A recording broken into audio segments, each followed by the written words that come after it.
real story. Me, Hove, Ty, Emery, all sat in his office and wrote a treatment for the video. We was gonna fly in to Miami on jets. Then we was gonna go do a party at Live and invite everybody for a pool party and do a show that night. This was happening. And then Bobby Smyrna came.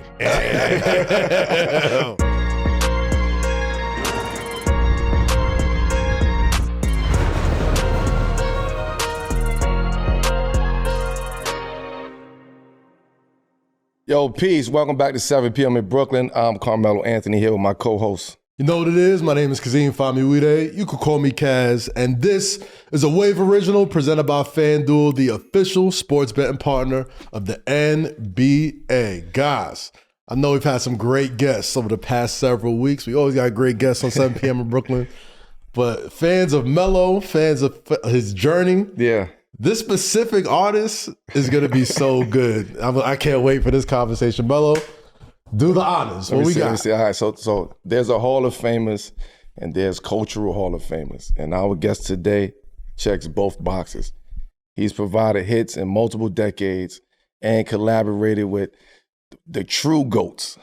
A lot of the true GOATs he's collaborated with. That's right. You know, you might call him Young Jizzle from the bottom of the map. You might see him at the hardwood at Atlanta Hawks games. But today, whenever you listening to this, he's right here in the hook, Melo.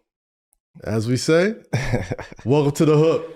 What up, though? What up, though? What Young up, though? Jeezy's in the building. Sir. What's good, Yeah. Man, Long time coming, baby. It's been a long time coming. Sir. It's great to have you here. Likewise, brother. It's a pleasure. Man, My pleasure. And I feel like anybody who's found Melo's career over the years and your career over the years, y'all are intrinsically linked. Yes. Over the years from way back sure. when. So it's really good to have y'all both here to talk about all that, and it's going to be we always had a personal relationship too, though. That's what's been dope about it. You know what I'm saying? Just throughout each other's career. Man, it's going to be beautiful. But today, on today's episode, one of the most iconic rappers of the past quarter century, we will discuss his upcoming TM 101 Live 20th Anniversary Tour. I think he's pulling up at the Apollo Theater. Yeah. I want to say. Yes, sir. Special. Can't wait for that. But more than that, what else, Melo?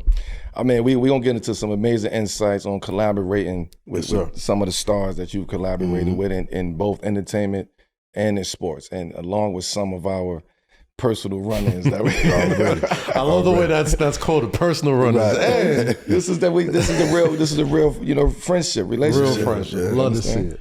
And we're taking a behind-the-scenes look at some iconic photos from both Melo and Jeezy while getting their instant reactions. And of course, we'll wrap things with the #1 segment in the entire internet. Fuck with it or fuck out of here. I like that. It's a great segment. You gotta have some fun with it. It's a great segment. It's a great one. But first, Melo, you know what time it is. The same way we start off every single episode is with the Connect. And you know what it is. When we start off the Connect, we like to talk to our guests about the first time they had a conversation, first time they met, the first connection that they had with our guests, Carmelo Anthony. So, Jeezy, gotta ask you, what was the first time, or where was the first time you and Melo got connected? Do you remember that first moment that you two both met? I know it was through Pekaz. Shout out Pekaz, man. But it was so long because we always kind of like intertwined in the same spots. Right. But a personal connection, I always had a personal connection with Melo, with it just adversity coming from where he came from. You know what I'm saying? And just standing on what he believed in and just really just representing for us the have-nots. You know what I'm saying? So I always felt like I had a personal connection with him. But I definitely think it was Pekaz that. Yeah. Shout out to my light-skinned Fat Joe. You don't know if he Fat Joe or Pekaz. He wanted it too.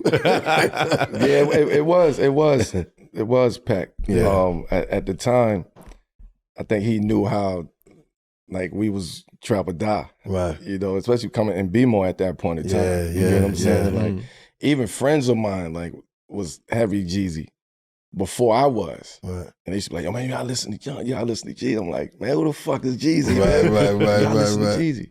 And then from that, once I'm around Peck now, it's like, yo, we gonna connect those dots. And then the Soul Survivor. I was about to say that led to the Soul Survivor cameo and the job, which was crazy. Was that the first time you had like Link for real, or what was the? No, I think we was before that. Yeah, before that. Okay. But that was the first time he was like, "Yo, come on, like, right. Pull up, yeah, pull up." Right. Now let me paint the scene for me, right? This is like you got Melo on the set. It's crazy, you know. Melo out there in the midst of all the G's. You know what I'm saying? It's crazy. You gotta paint the scene for me, champ. Like it's 2004, 2005. This is four, right? 2005. You're about a year, two past into the league. You know what I mean? Like, you was only a year in the league then. Yeah, it was I was going my second year, like my second season in the league. Right. And I think a little bit before that, you know, Boys in the Hood had just happened, and you know all that that mixture was going on in your career. But the Soul Survivor record was the first big joint. Yeah, I was just telling somebody about that today. Like we was talking, it was like, you know, I put out Streets is Watching, which was my first mixtape, right? Yep. Pressed up all these copies. I think I did about 100,000, put them in the streets. It started buzzing a little bit. And then I did Trap or Die with DJ Drama, both of which was with DJ Drama. And then I doubled down. I think I like maybe tripled up on my numbers, and I went everywhere from Miami, from Memorial Day, all the way back up to Georgia, all the way back to New York, to the Rucker, and all, you know what I mean? Just giving out CDs and creating this buzz. And then I went in to start working on Thug Motivation before I got a deal. Before I got a deal, I was already maybe like 70% into the album. And, you know, as I'm doing the album, I'm doing shows, but I ain't really rehearsed in performing, so I'm yelling, screaming, whatever.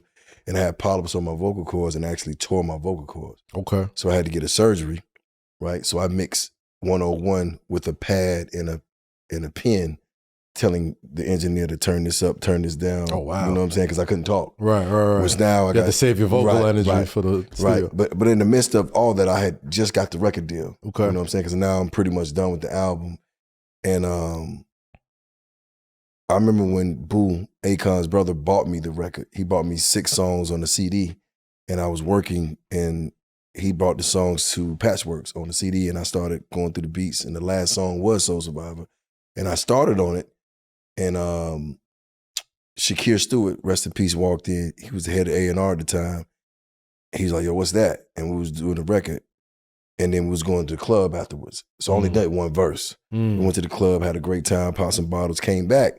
So I'm bringing the energy from the club, so I'm trying to go back in and make another song, because that's how I did. I just kind of bounced around. He was like, no, you got to finish that song. So we went back and forth.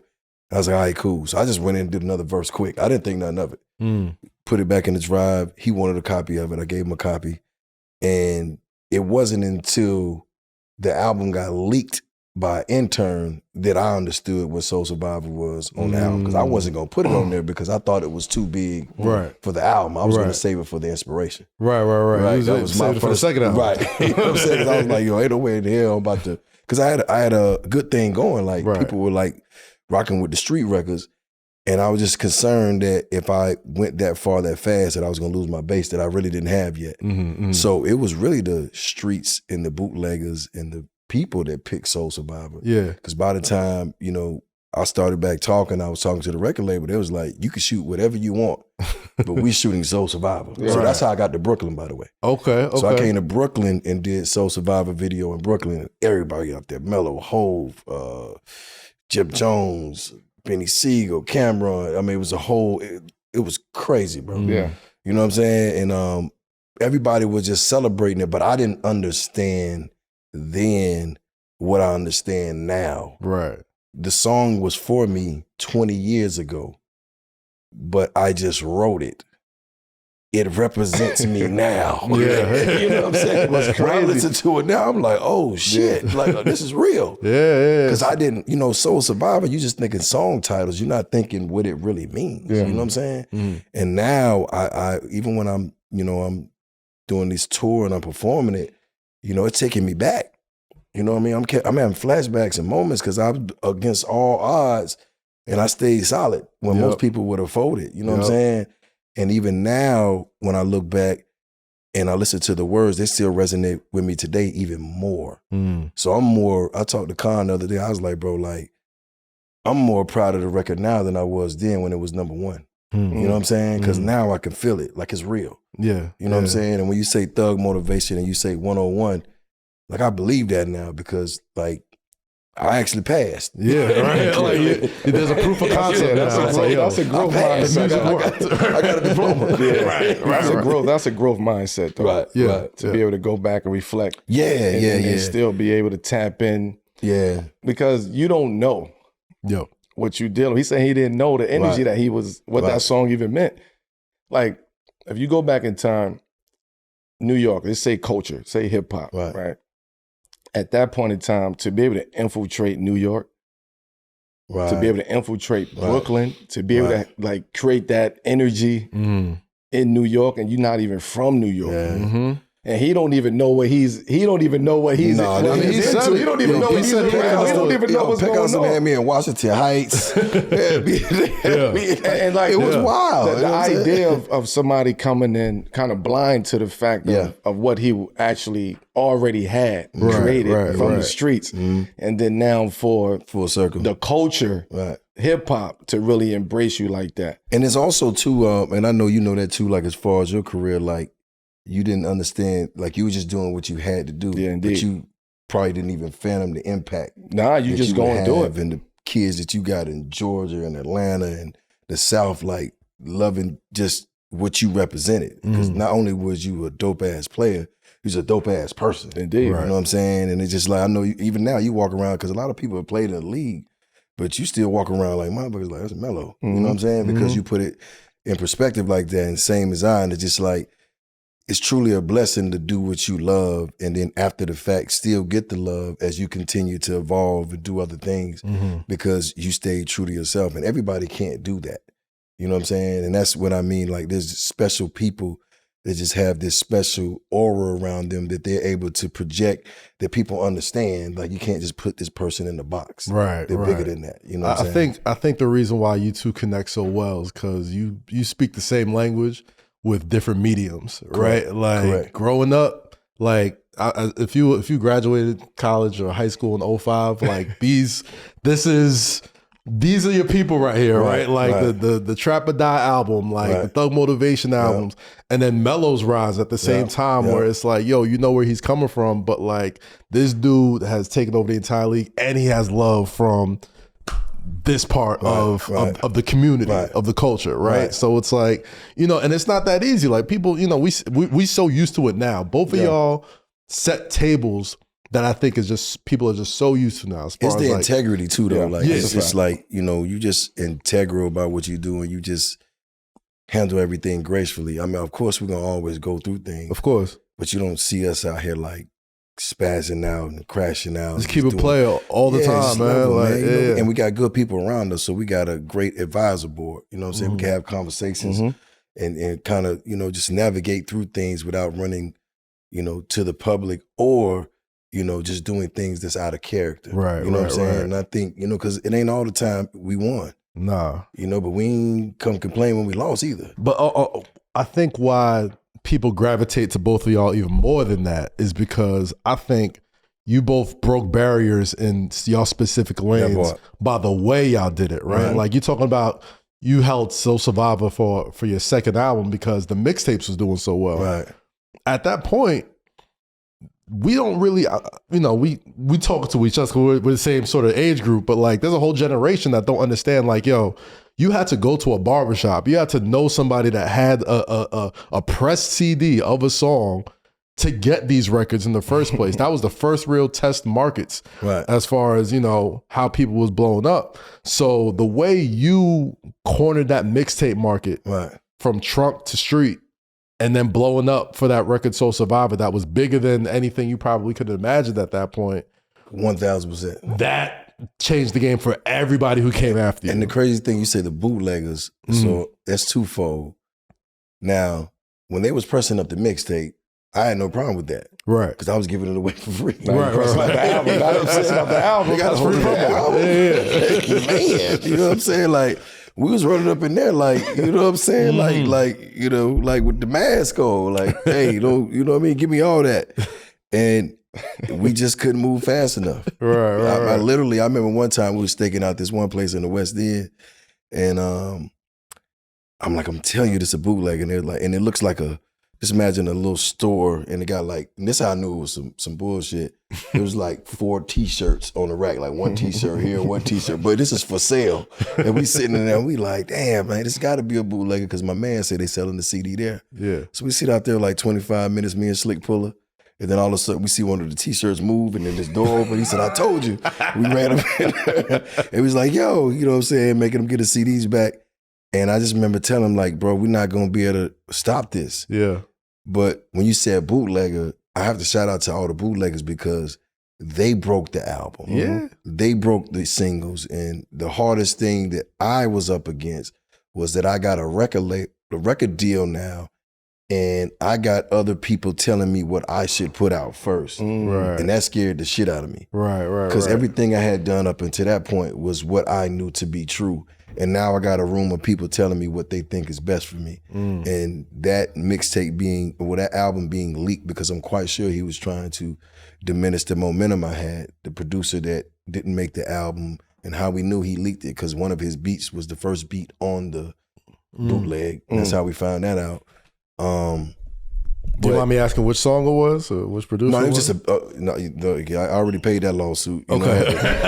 know, I had to, young Jizzle from the bottom of the map. Yeah. You know what I'm saying? You had to be that. Yeah, 05.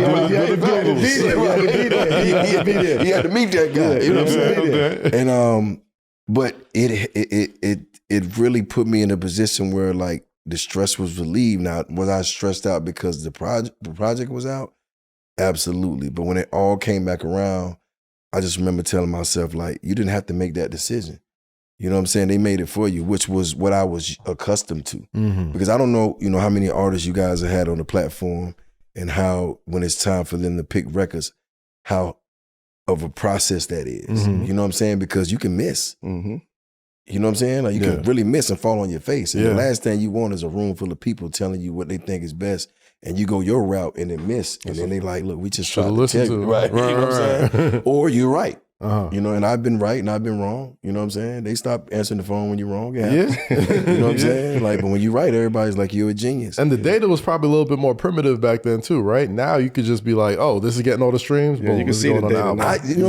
It's crazy because you can, but I don't know if that it's not a proper indication of. Yeah, because it's culture. Right. You know what I'm saying? Like they just called me the other day talking about you're number 1 on TikTok. I ain't did nothing on TikTok, but they're doing this challenge, but it's almost like I don't feel like that when I'm out. Right. You know what I'm saying? I don't feel that. I've seen guys, like same way they salute you when they see you. Like, yeah, that's real. You're looking at numbers. I don't know what that means. You know what I'm saying? Because those ain't real people to me. But if you can get an indicator when you out, if you getting like love, because I've been in times in my career, dog, I was going through stuff and I'd be like, I remember walking in the West End one day over by that side of town by the Bluff, and I was going to this seafood restaurant. No, I'm sorry, this soul food restaurant, Busy Bee. And I'm walking in and there's a brother, like he looked like he was doing worse than me. He said, Jeezy, keep your head up, man. I said, damn. I said, damn. That's like the Ali movie where the old lady was like, you okay, sir? Like, keep your head up, man. Together, damn. Right. I was like, damn. You know what I'm saying? So by the time this episode drops, you'll be starting your TM one-on-one live anniversary tour with the live orchestra. Like walk me through kind of the backstory of making kind of this anniversary something even more kind of grand or granular with a live orchestra. Like playing your hits. Like is that something that you've always wanted to do? Yeah, I grew up, I watched a lot of like mafia movies and I was into the Frank Sinatras and that, and just the way that came across so bossy, the tuxedos and the suits with the pinstripes. And it always felt like evolution to me, like you're evolving and art should evolve. And I felt like when I made this project 20 years ago to be here, because you got to think like Tupac and Big, we didn't get a chance to see them grow and evolve into the art they made. You know what I'm saying? All Eyes on Me, Life After Death. Like we don't know what that would have felt like 20 years with them being around. That was a 20-year-old performing that. It would be crazy to watch a 40-year-old perform that. And for me, it just represents, growth and the celebration, because as we sit around and talk, I'm quite sure, you're doing way better and different things than you was 20 years ago, but you can still resonate with the music because you know where you was when you heard that. Of course. Right? But you know where you are now as this 20-year anniversary rolls around. Because even for me, I was like, damn, it's been 20 years already. And so for me, I want to, and I actually did a show in Atlanta where I did with the symphony, and it was like seeing the people in the crowd that I knew, some from the streets, because it showed me all the walks of life I've been through. Some were from the streets, some were from the industry, some was from the hood, some was from, you know, just when I was running around. And I'm looking at these people and they dressed up to the nines and they're celebrating and they're enjoying this night. And it was a celebration. And I was like, I got to take this around the world because this is what it's about, you know? And also I like to add to that culturally I was trap or die. I was, you know, this guy that had this message, but I want the generation coming up behind me to understand and coming behind them to understand that you can grow but still be you. You can evolve and still stay true to your roots. And your art should be able to be the vessel for that, because I feel like a lot of these kids are getting caught up and they got to stay who they are and be a certain type of way for people to accept them. And they're getting these crazy record deals and all this money and they're still going to jail and they're still getting killed. And it's just like, where's the outlet for them? You know what I'm saying? Like, where's the door going to be left open? And I feel like as a big homie, it's my moral obligation to make sure that I at least lead by example. Now, I'm not perfect at all, you know what I'm saying? But when it comes to culture, I'm the guy who was like, yo, if I can do it, anybody can do it. And this is a testament to that because I'm not standing on the block no more. So why the hell would I be running around doing this album in a black t-shirt and some Dickies? You know what I'm saying? Like, this is a celebration. I want to wear a tuxedo. The only time I wore tuxedos was with black suits was to funerals and tuxedos to weddings. This is a celebration. Why not celebrate what we all have accomplished in the last 20 years, but at the same time showing the younger generation that when you get to this part, you too can celebrate. And I never forget seeing Hov. Was you there at that show? He did it. I was just about to mention that. I was just like, oh, this is crazy. He was like, Radio City, was it? Yeah, I'm doing that. You're like, I'm doing that. I'm doing that. Which you talking about? Which Hov concert we talking about? It was here in New York. Okay. Yeah. Is it the B-sides? Was it? He did with the orchestra. He did with the orchestra. Okay. He came out with the Streets is Watching suit. Oh Yeah. Right. He came with the Lexus, right? Yeah. But I mean, but that's, we as, you know, the gatekeepers, we have to keep leading by example, but at the same time, keep elevating. And that's my purpose, is to inspire and elevate culture. That's who I am. And this is what I'm doing to help do so. Of course, I think right now there's a real healthy conversation going on around aging in hip hop and like, how do you age gracefully? You know, we've seen lots of your contemporaries over the past couple of years drop music, and obviously the music landscape is a lot different now, and there's 1000%. certain folks that have, you know, the propensity to be like, all right, I got to stay young, I got to continue to get this young audience, and then there's other artists that are like finding ways to age gracefully as they get older. What do you think is the biggest key to that as far as the way you've seen it? Being innovative and being a trailblazer, not, you know, just following somebody else's path, like doing what's true to you. If you're true to yourself, like, you can never go wrong. Yeah. The minute that you start to like conform into something to fit in is where you go wrong. You know what I'm saying? Like, I don't got nothing to prove. I done been through all the wars. I've been through all, you know what I'm saying? Like, we done seen it all. Right. You know what I'm saying? I ain't no paperwork, I ain't nothing. Like, I done been through everything. So it's like, there is nothing to prove other than the fact that I'm going to be here. And while I'm here, I'm going to make every moment magical.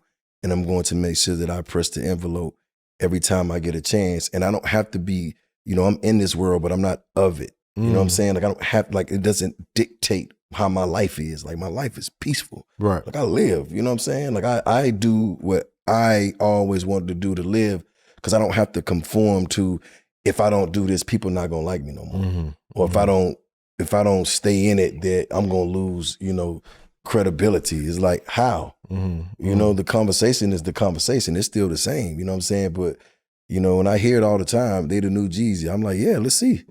20 years. You know what I'm saying? I ain't hating nobody, but it's just like, I've been through some shit. Of course. You know what I'm saying? So for me, it's just like, I had to navigate that, but I don't feel like I owe anybody anything, nor do I feel like I got anything to prove. So everything that I do is because I want to do it wholeheartedly. You know what I'm saying? I'm not, it has no dollar amount attached to it. You know, of course, you know, money is good as a tool. We can help our people out, but I'm not doing it for the money. I'm doing it for the culture. Okay. And the art form of it. Let me add to that just a little bit. A lot of your contemporaries, namely Lil Wayne, Andre 3000. Love Andre. Some Wayne of the greats. Yep. They've been open about being like, you know, I don't know where I fit, like as far as like putting music out. Wayne just put out the Carter 6. Right. It's had mixed reviews, you know what I mean, as far as like what people thought about it. Right. Does that sort of ever give you any pause as far as like creating new music? Like, does that give you the sort of like, all right, it's a different industry. Right. People are consuming music differently now. Right. It's, you know, no offense, probably more music is more disposable than it's ever been. You know what I mean? Like different sound. Yep. It's a different sound. Right. Like, does any of that go through your mind when you see some of the greats that you came up with sort of face those similar challenges? No, because I don't think that's a challenge. Because see, a lot of people think that, you know, music is my talent. Business has always been my passion. You feel what I'm saying? Like, I never got into this to be the coldest rapper. You know what I'm saying? I just got to not go to prison. You know what I'm saying? And set myself up, like get my mama a house. So all this was a stepping stone. Of course, that's a part of my legacy and that's a vessel. But there's so many other things I want to do in my life. I don't want my kids just to say I was a great artist. Like, that's crazy. You know what I'm saying? And it's just like, I get it if that's all you got and that's all you can do. I saw Dre the other day. 3000. Man, listen, Dre had some of the coldest verses and songs in hip hop. That man is so happy walking around playing that flute, man. You know what I'm saying? He's happy. You can catch him out here in New York just playing that flute. That's all that matters. That's beautiful. It's about your joy and your peace, man. Like, how many more verses can he give y'all? Go listen to the old ones. That's a fact. That's the same thing. I was a Lil Wayne fan. Cold-heartedly, Wayne was the coldest. Who wasn't? Everybody's a Wayne fan. No, but what I'm saying is, when I was young, so how you expect him to understand that? You know what I'm saying? But at the same time, he doesn't have to put out nothing if he doesn't want to. So even if it doesn't do well, it's still his art. You know what I'm saying? Like, he still wants to be in the game and provide something for you. So whether you like it or not, that's cool. You know what I'm saying? But that doesn't mean he's not still Lil Wayne. You know what I'm saying? And that's like, I'm never going to get defined by, my name is not Young Jeezy. My name is not just Mr. 17.5 and Mr. 42.5 at this point, because this shit is high. I'm about to say that inflation changed things a bit. But it's not just Snowman. But it's like, my name is Jeezy Jenkins. All the things. You can't box me in, right? And it's like, if you like my music, that's fine. But I'm quite sure I'm going to do something in your lifetime that's going to help change your life, because that's my goal, that's my dream, that's my purpose, that's my focus. I get that people try to keep reinventing the wheel because they want to feel that, you know, that dopamine, that adrenaline rush. You want to feel like that guy. But there's other things, other places in the world that needs your expertise. And it may be just helping the next generation get on and figure it out and sort it out. And that's where you 10X, because now you're helping other people through their trials and tribulations that you've been through. You know what I'm saying? But I just think when you get caught in this cycle of public opinion, because we like, as culture, we like to pit people against each other. We just do it. You know what I'm saying? Like, there's never been a conversation where we just want to see LeBron and Jordan hang out. You know what I'm saying? Who's the best? You know what I mean? But that's what we do. It's human nature. Right. But what I'm saying is, you're never going to win that battle. So whatever you do, just make sure it's the same thing that you would do for free. You see what I'm saying? Because if you wouldn't do it for free, and then you shouldn't be doing it, because if it doesn't work out, then it's going to hurt your ego more than anything. And I tell anybody, a bad day for the ego is a great day for the soul. You feel what I'm saying? Because you will be humble. Like, even with this thing I'm doing, like, this is what I want to do. You know what I'm saying? Ain't nobody pull me to the side and say, yo, this can make you a lot of money. Like, I want to take this experience that I experienced around the world to the people that couldn't never walk into a symphony because they don't even know where to start. I'm going to bring it to you. Right. You know what I'm saying? I'm going to bring it to your front door. All you got to do is pull up. And on top of that, you're giving them a new experience too. Right. Like your symphony is not going to look like any regular old Carnegie Hall symphony. You know what I mean? And by the way, this is not no thing where you're going to be sitting down. It's not the opera. It's live. It's a party. Okay. I wouldn't expect nothing less. The NBA Finals are in full swing, so you know we had to get it right with FanDuel. FanDuel is the best place to find all your favorite player props, and now you can make the smarter play with new performance trends. Want to see if a guy's hitting that over consistently, or maybe they've been flirting with a potential triple-double? Get the latest stats right inside the app and see who's heating up. And once the game starts, that's when things get interesting. You can combine live prop bets to the same game parlay for a chance to win big. If you don't already have FanDuel, it's not too late to get in on the action. You'll get started with $200 in bonus bets if your first $5 bet wins. So just visit FanDuel.com/7PM to join today. Make every moment more with FanDuel, official sports betting partner of the NBA.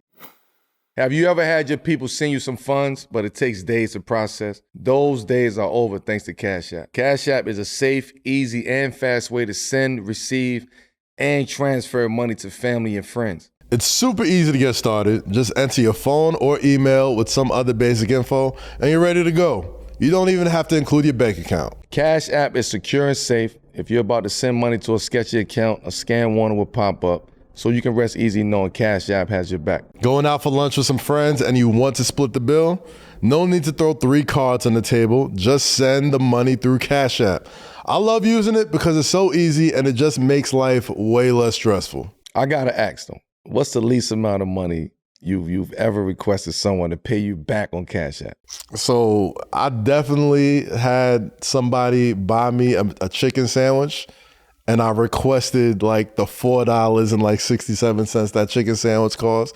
And I wanted my money back. And thanks to Cash App, I got it back very, very smoothly. It was great.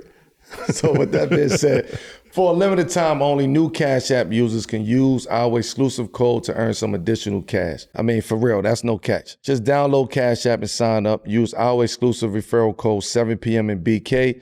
In your profile, send $5 to a friend within 14 days, and you'll get $10 dropped right into your account.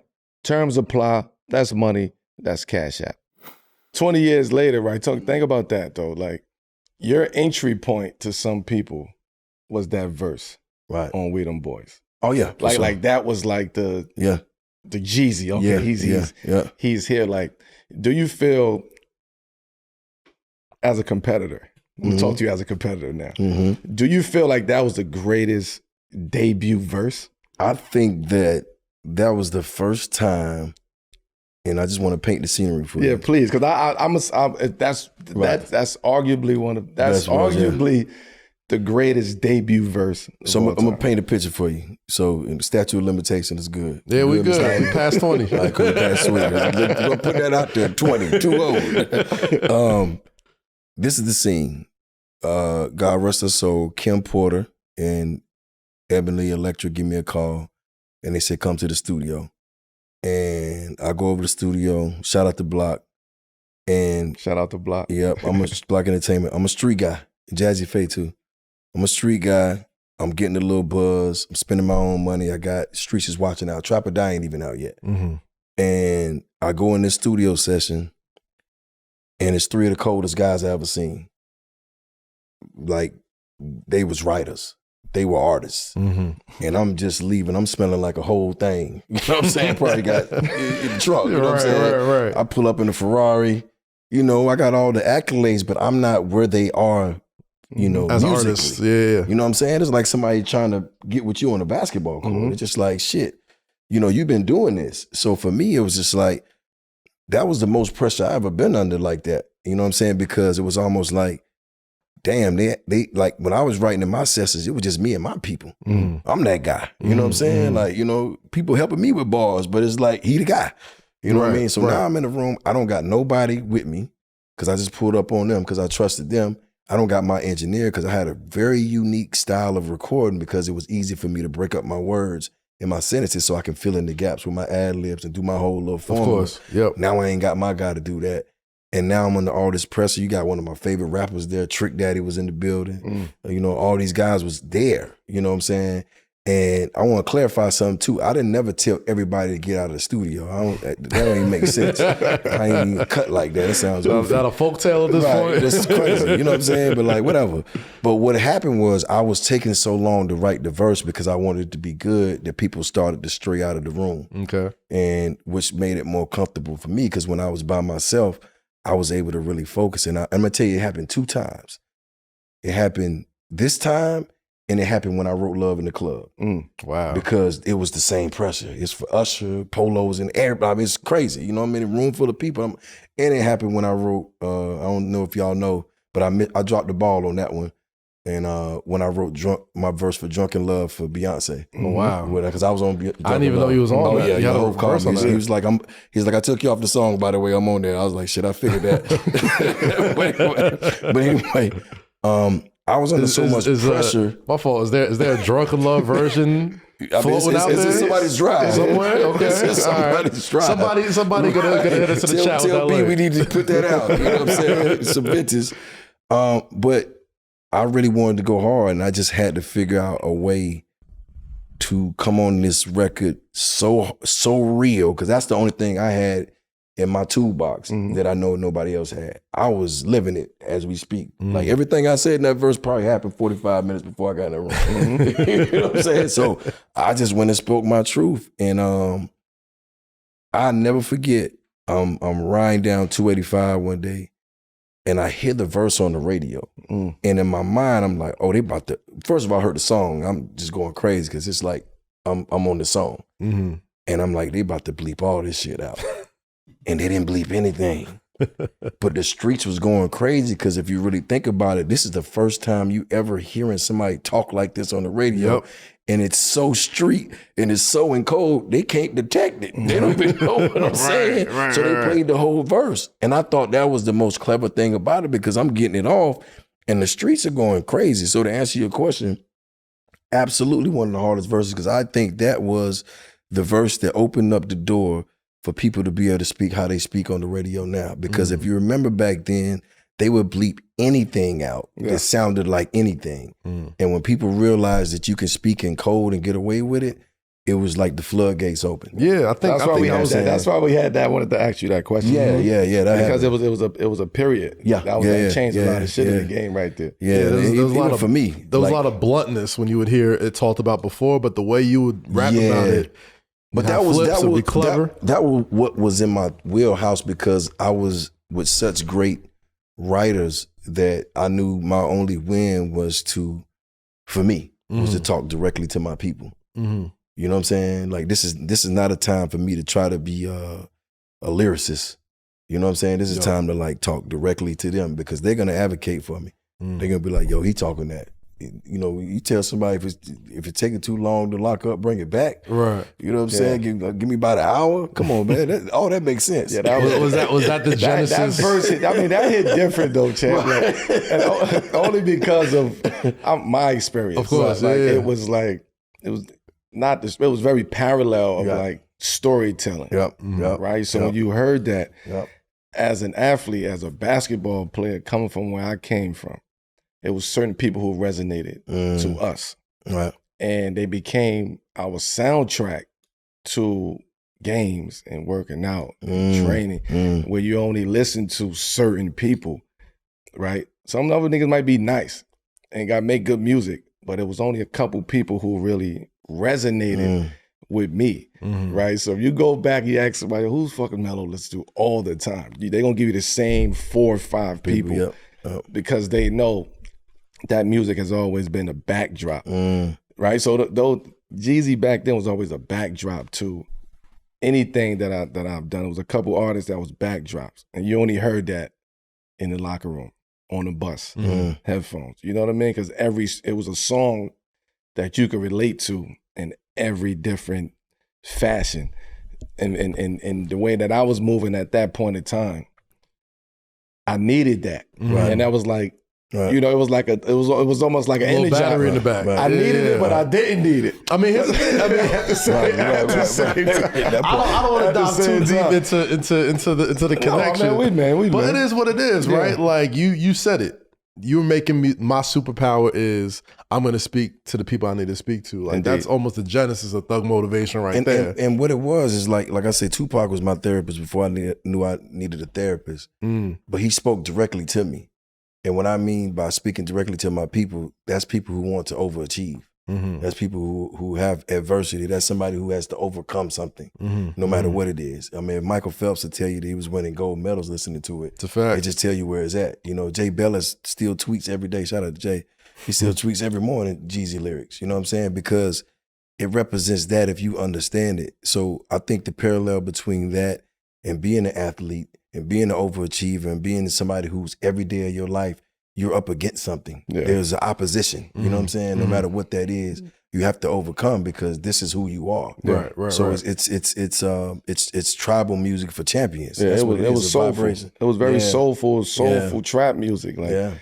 you know what I mean? Before you knew what trap music was. Yeah. You know what I mean? Like, And the nobody craziest knew thing- what trap music was. And like, the craziest thing, I was just making what I felt. Like I didn't even understand when they started to start. It wasn't a genre yet. Right. You Because know? it was nobody's really even heard of it. with Tip was doing it, but I was kind of like, okay, well, I'm gonna just do what I do. Yeah. And then when they started pairing us, I was like, oh, so they think it's the same. Yeah. You know what I'm saying? And then as it started to, just because at one point it was just me, Tip, and Luda in Atlanta. Yep. And Tip had trap music. Right. The album. Right. So it was kind of like that was his. The stamp was there already. Yeah, it was there. Yeah. But I was just making what I felt. Okay. You know what I'm saying? And doing what I knew how to do. But I was always a fan of music. And people listen to music to enjoy it.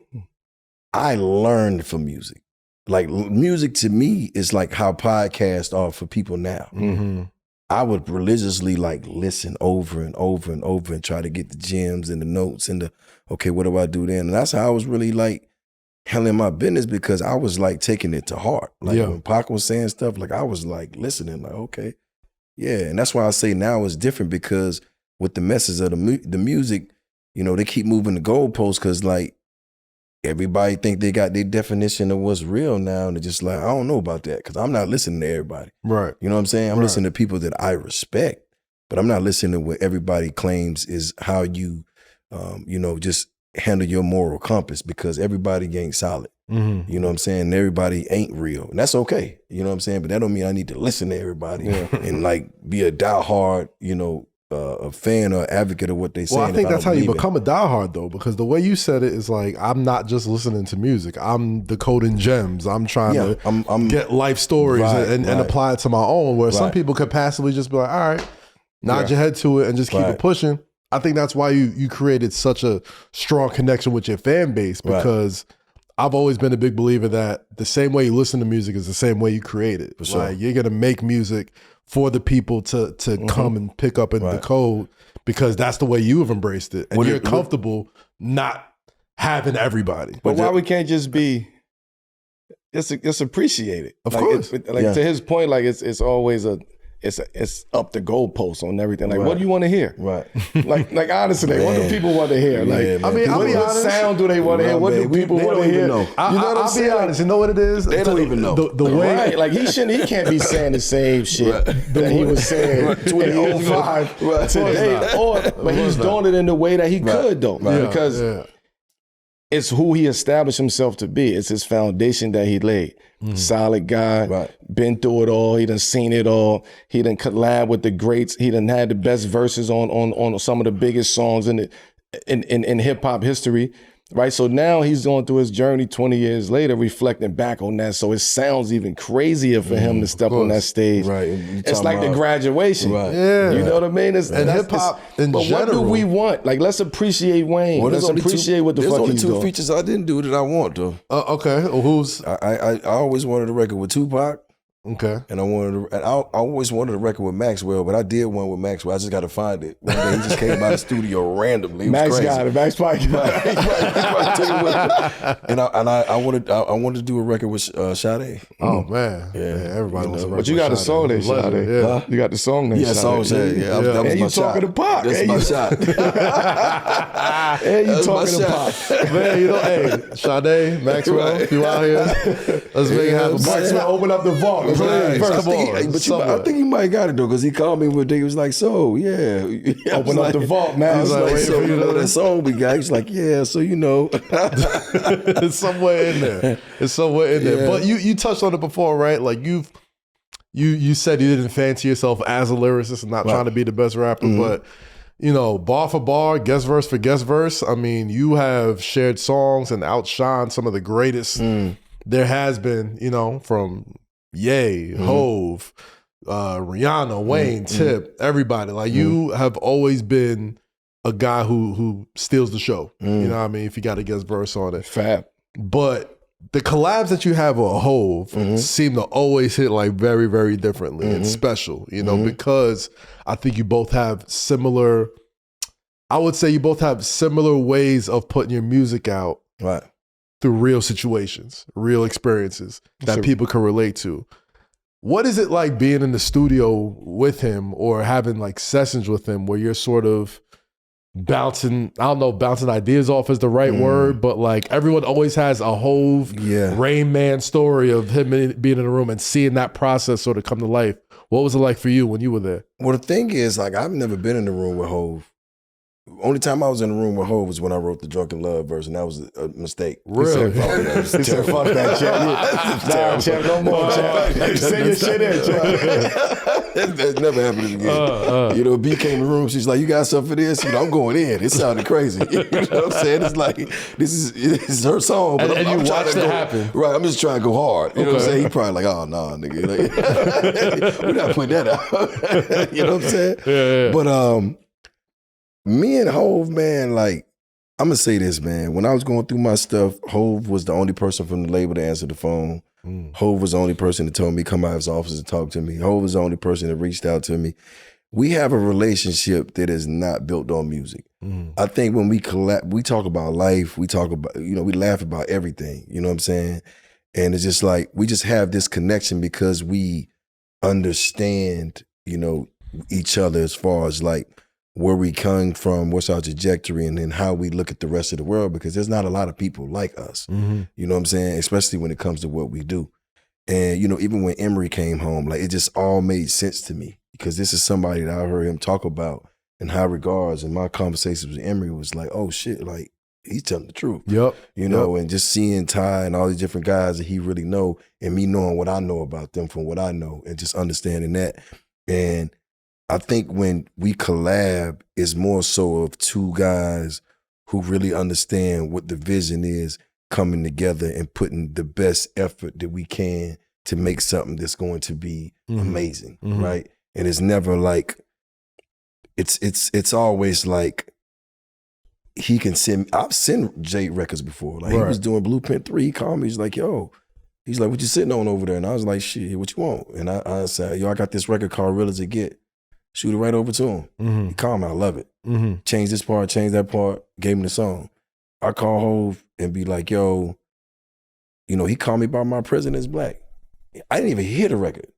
We was doing he called me to do the inauguration party with him. I do the inauguration party. We go over to Love in DC, and we up there just chilling. He have Lenny S play he played the song. I do my verse. They stopped the song and played the instrumental. He started rapping a verse I've never heard before to the remix. I'm like, this is crazy. So that time he performed that record was the first time I heard it ever in my life. Shout out to Love. Wow. You know what I'm saying? Shout out to Love. But all and this is crazy, bro. And I mean this in the most respectful way possible. I got more records with Hove than he got with Big. That's a fact. Imagine that. That's a fact. You know what I'm saying? It's like, and none of those records came by me like, yo, I gotta get it was more so like, yo, I got this. He was like, yo, send it over.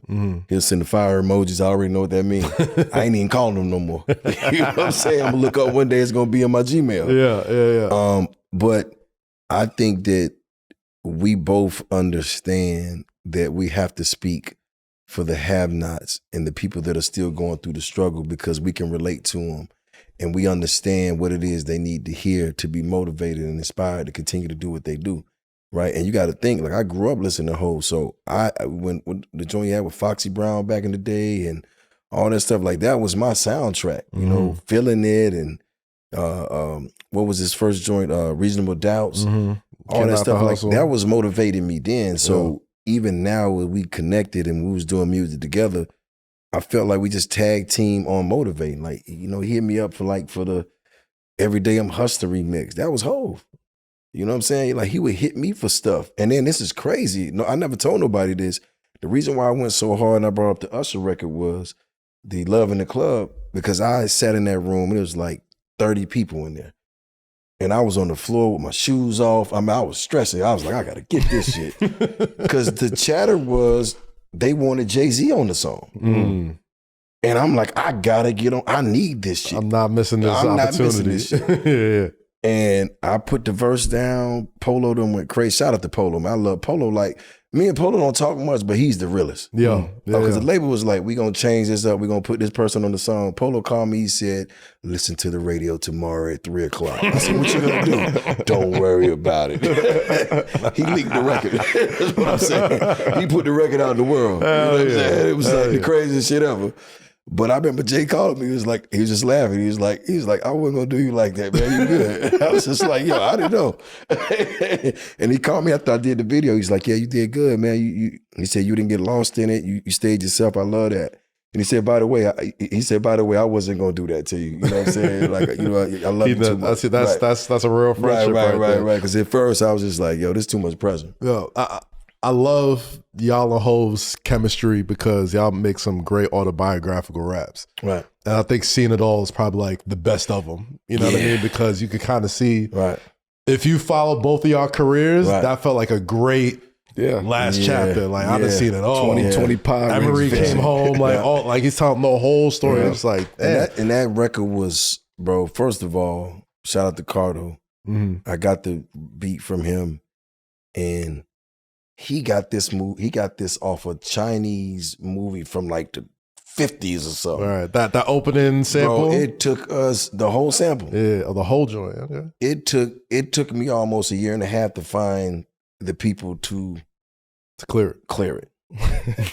So I almost thought the record wasn't gonna happen. Real story. Me, Hov, Ty, Emery, all sat in his office and wrote a treatment for the video. We was gonna fly in to Miami on jets, do it. The first verses on the runway. Then we was gonna go do a party at Live and invite everybody for a pool party and do a show that night. This was happening. This was happening. And then Bobby Smyrna came. Because he called me. He's like, all I'm here, was it hot nigga? He's like, I don't know, man. What? He's like, I don't know, man. That hat flew in the air. Yeah, the plans was like, damn. Yeah. He's like, let's let Bobby do his thing. I was like, shit. Damn. But it was going to happen, though. Yeah, shout out to Bobby. Man, shout out Bobby, man. That would have been a crazy video. That would crazy video. Jeezy, I'm unsure if you saw this video, but recently, the great one, the one and only, Allen Iverson, tuned in, and during his birthday celebration, he was bumping All There, classic Jeezy record between you and the late Bankroll Fresh. Rest in peace, Bankroll. That's the one right here. There you go. Oh, this the That's a 50, Shout out to Chuck and his 50. There you go. He got that same energy. Hell yeah, Chuck. That's a legend right there. That's a legend, man. Daddy Chuck, man. What's Chuck like, man? I know y'all both got it. I don't even want to tell you how me and Chuck used to bump this back in the day. Like, what you doing over here? Like, what you doing over here? Like, man, you know. I hear stories about Chuck. They all true. They all true. Chuck is just a real guy, man. Yeah, he's just a real guy, man. He's just Chuck, man. We love him. Yeah. You know, Chuck is like, he pull up. Mm-hmm. Oh, he pull up. Yeah, don't tell him comes, so he's coming. Yeah.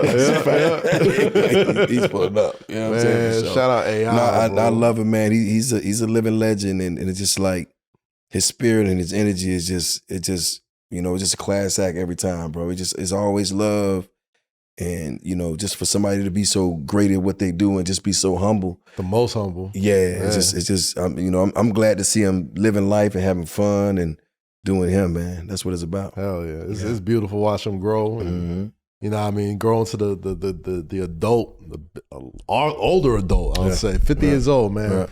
Not a lot of us make it that far, so congrats to him. Man, fuck that, Chuck. Come sit your ass on this couch, need to come in, man. Come sit your ass. I'm sick of this nigga, man. Been on the couch, Bring your ass on the couch, man. Come on, man. Oh, God. Come on, man. Come on, Chuck. Waiting for you, Chief. Waiting for you. Yeah. Man, we gonna go through some classic photos. Okay.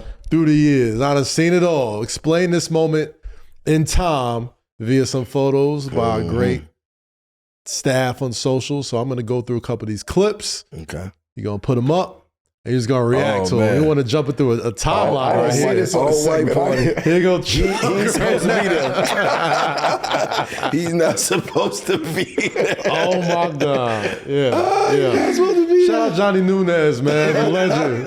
Chuck was not supposed to be I know there. that photo credit anyway. Do you remember this night? Yeah, but he wasn't supposed to be there.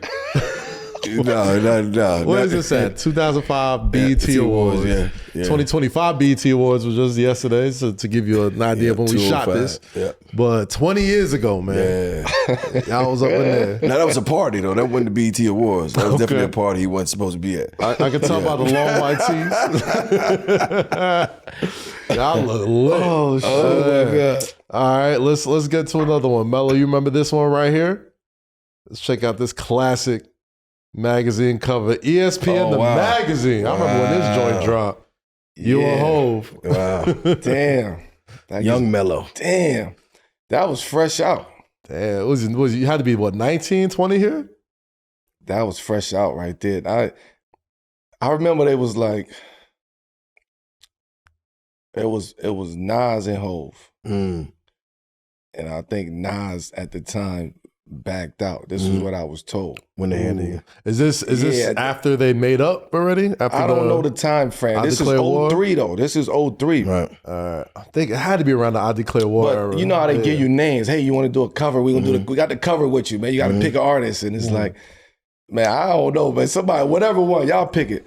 And Hove agreed to it. Nice. And I'm like, man, Hove, come on, fuck it. Like, let's do it. You know what I mean? That's Hove. Like, You got to do it. especially BK. in 03. Yeah. You get what I'm saying? Yeah. So for me, it meant a lot because the connection of like Brooklyn, you know what I'm saying? And then like, even though I'm younger than Hove, like it's still, and your circles was intertwined, and people was intertwined that we all knew, and people that I looked up to growing up, and people that he knew from Brooklyn, and you know, it was just a Brooklyn connection that even though to this day we still have that, when we see it, it's like instantly we meet at a certain level of respect. Right. You know what I mean?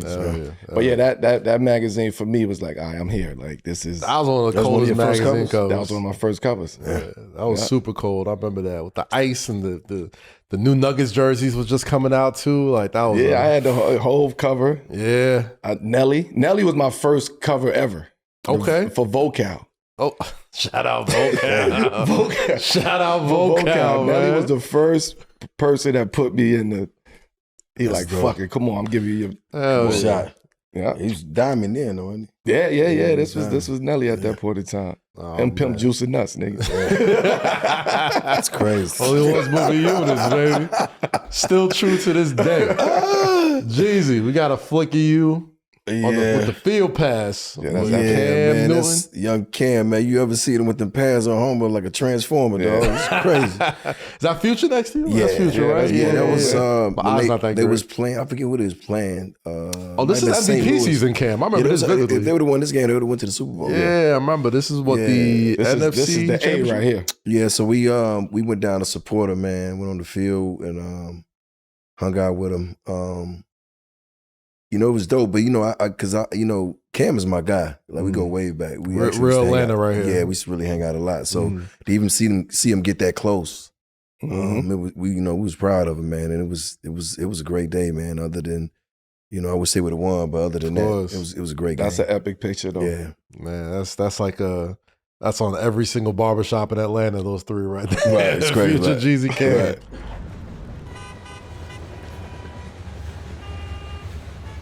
Jeezy, Melo, it's time for Fuck With It or Fuck Out of Here.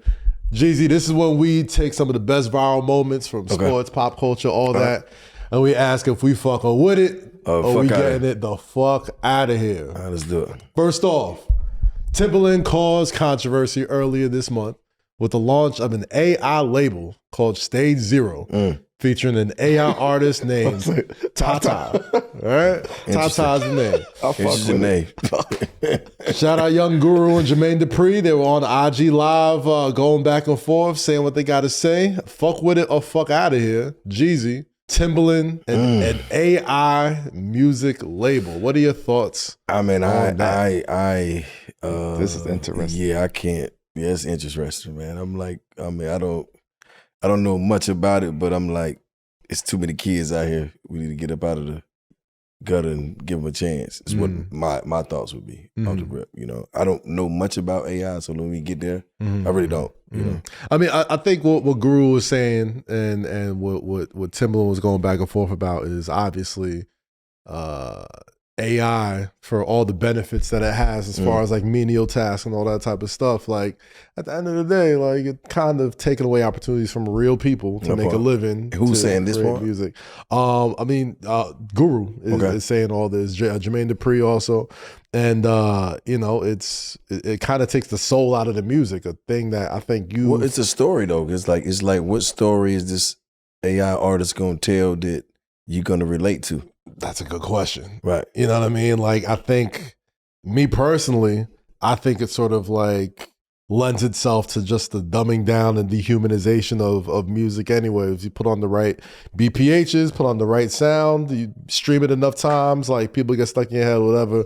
It doesn't really feel like it has a lot of soul to it. What you going to do about the shows and the tours? How does that work? Gotta ask him. All effects. Right. All effects. Fucking gotta do a hologram, do a Pac hologram or something. I don't know how that works. Yeah. Is this the clip right here? We don't know how Daft Punk look. Right. Well, I mean, you know, they still got their thing. They dope. No, You they know what I super mean? dope. They still got the helmets. Like, My you know, point, it works. We fuck with their music. Right. It does. It does. But It's crazy though, man. Which, by the way, that's a blessing. That's a blessing. To be able to make that type of music at that level and be able to walk around, go out with your family, and nobody knows the fuck you are, which is crazy. Yeah. That's a fact, man. Congrats to them. But I mean, hey, we'll see where this AI stuff is going. It feels like it's taking over so many parts of life, but. It's crazy because, I was reading something the other day that, and one of my mentors where was talking about that shit. It's just like, AI is, right now you can even go on your phone, like, ChatGPT is almost has a PhD in anything. Yeah. Right. But just think like at some point, like computers are going to be able to make more computers that's smarter than another computer. But what happens when they get to the point where they try to start flipping on mankind? Oh yeah. I know that's once the AI start talking to each other and they start. That's what computers do. They're smart. You know what I'm saying? They continue to, evolve and get smarter. So it's just like, I always wondered that part. It's gonna get dark. But it's crazy because it's like most of the summits and the things that I go to now, they're really encouraging using, AI. Yeah, because the .com is over. Right. The .com space is over. So I think there's a space for you to utilize it in a way that it helps. But I just don't think, I want a Thornton Dial picture. I don't want a picture painted by, a piece of art painted by AI. Yeah. You know what I'm saying? Like I want something that has some soul. Art's supposed to have feeling to it. Right. I've always thought. Like AI is great, I think, for menial tasks. If you could, what I mean? Right. Do the things that waste my time so I can do the creative stuff. Like figure out how to cure cancer. Do all the important shit. But would you watch an AI basketball league? Hell no. That's what I'm trying to tell you. I want to see somebody out there doing their shit. Tiger shit AI. And even like the Tiger Golf League. AI. Right? Well, I mean, it's a part of it, right? I'm sure like you talk to AI enough, they'll tell you exactly how to hold a joint to get a hole in one. Like they got the exact measurements, the mathematics. thing I would say about AI is like, we are at the very beginning of AI. Right. Like we not even nowhere near where this shit is about to go at. This shit is getting, as we sit there, it's getting smarter and smarter and smarter. I don't even think our brains be able to comprehend that. I read something. Our brains not gonna be able to comprehend that. So that's why they're saying either get down or lay down. Yeah. Oh, it's coming. No more search engines and safaris and all that shit is about to be out the window. There's a new one too that actually has emotional intelligence. emotional IQ. So it's like, So it has feelings. Right. See, that's what, you know what I'm saying? So it can tell you how to actually write something with feeling. That's that. I mean, to me, it's like, that's insane to me. you know, I think it's the best. I think it's the greatest invention.